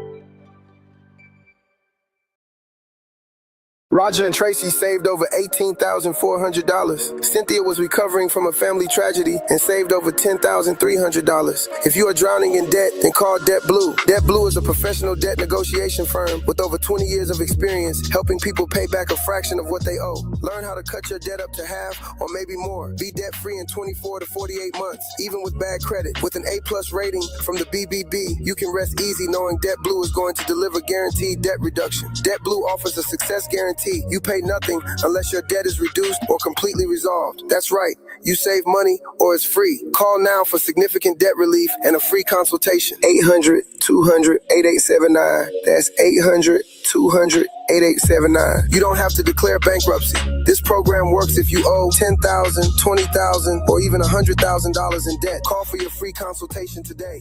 800-200-8879. That's 800-200-8879.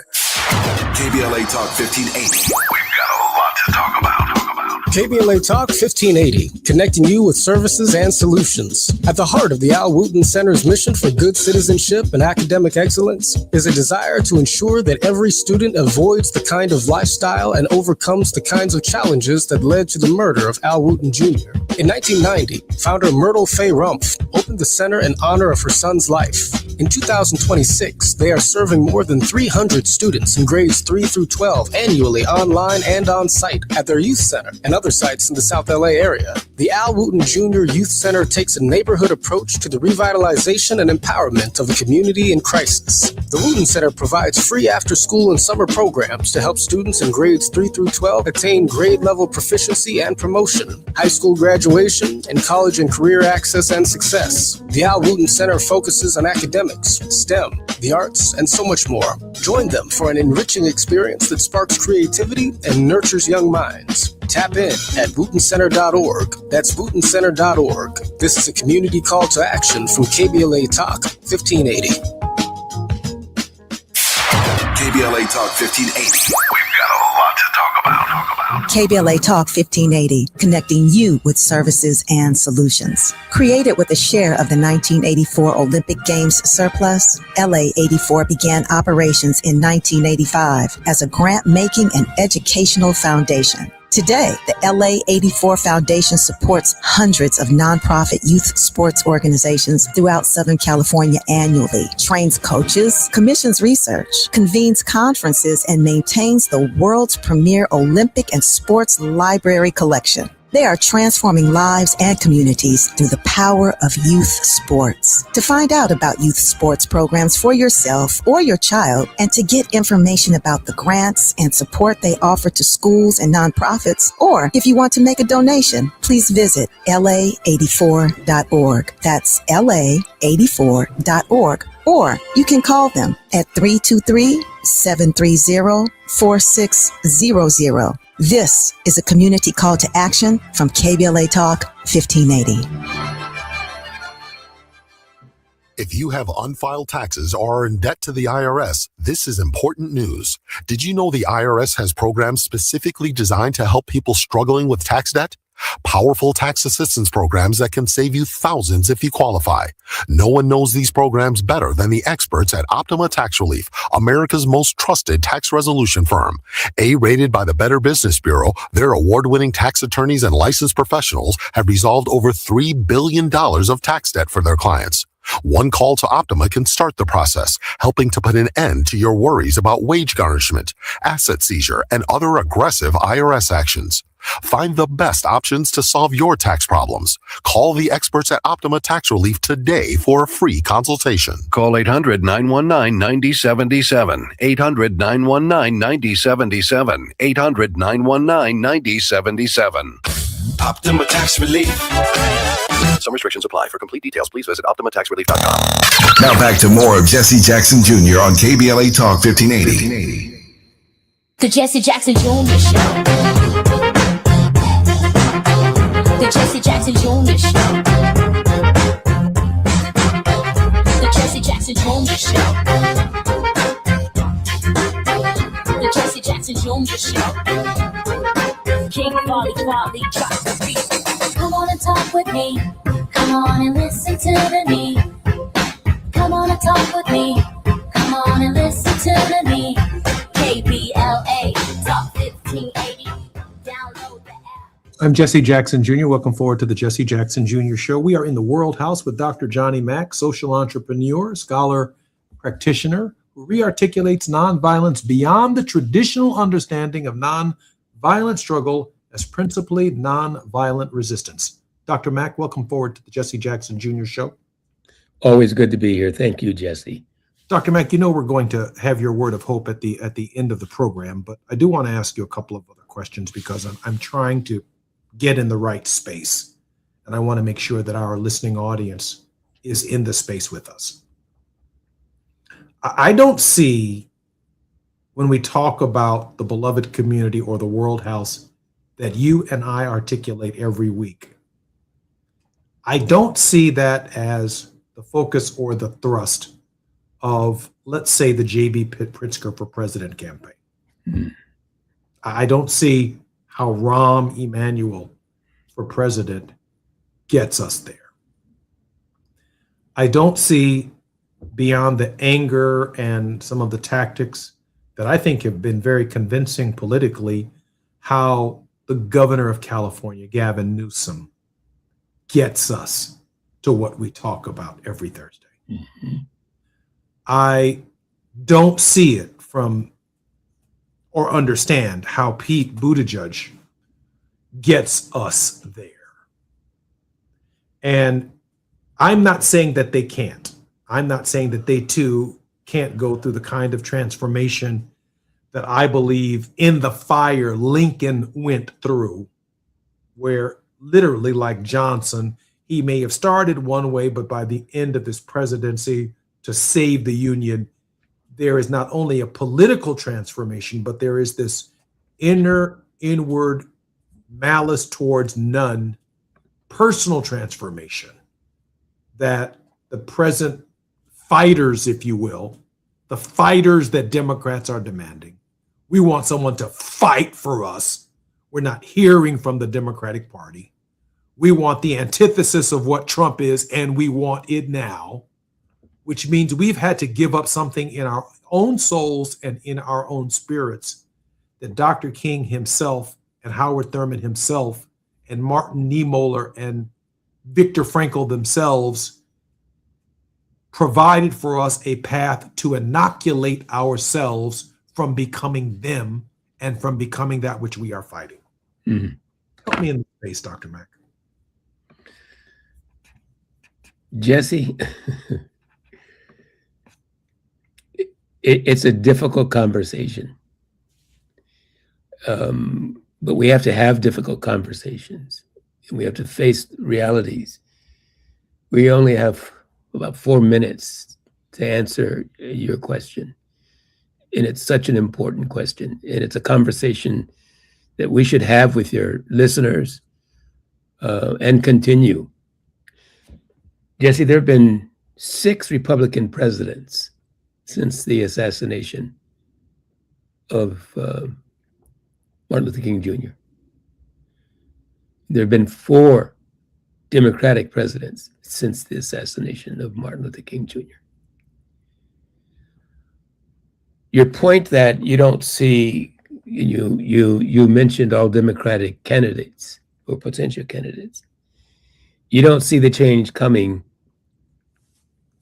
That is the change into the World House and realizing the beloved community in any of those you named.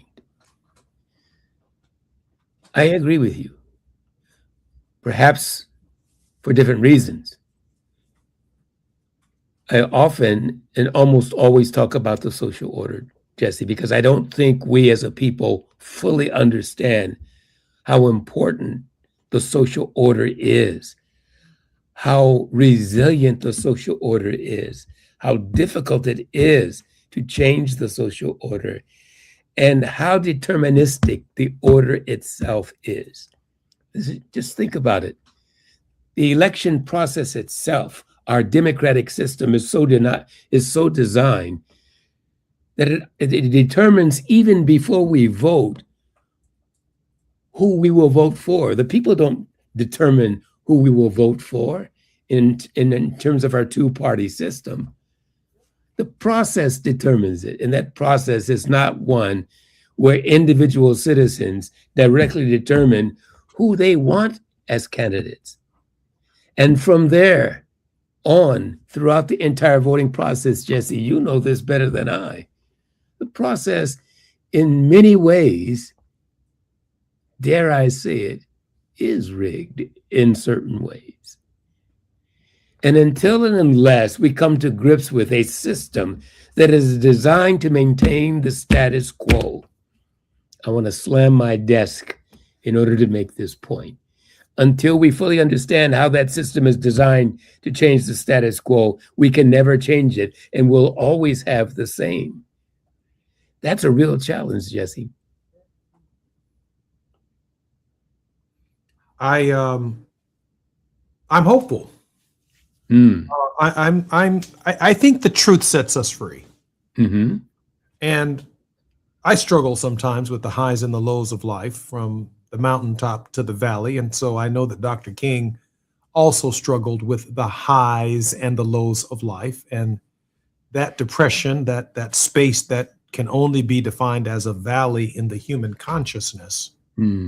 I prepare myself and right-size my expectations for what I'm expecting going forward and the political reality.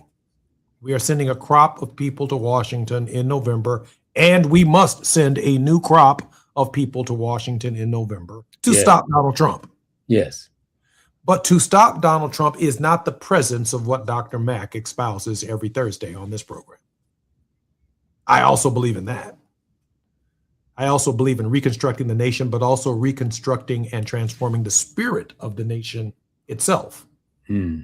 And that's not possible without, as Howard Thurman would have referred to it as the pre-preparation for the battle, so that we enter the battle itself having been through an inward journey, a struggle to make sure that we don't become exactly what we're fighting against. Mhm. And the great danger of that, of course, is a perpetual kind of cold civil war between brothers and sisters that genuinely should be in agreement. Grateful for another week with you, Brother Mac. My pleasure. Love you so much. I'm Jesse Jackson Jr. You're listening to Jesse Jackson Jr. Show. See you guys on Monday on KBLA Talk 1580. KBLA 1580 Santa Monica.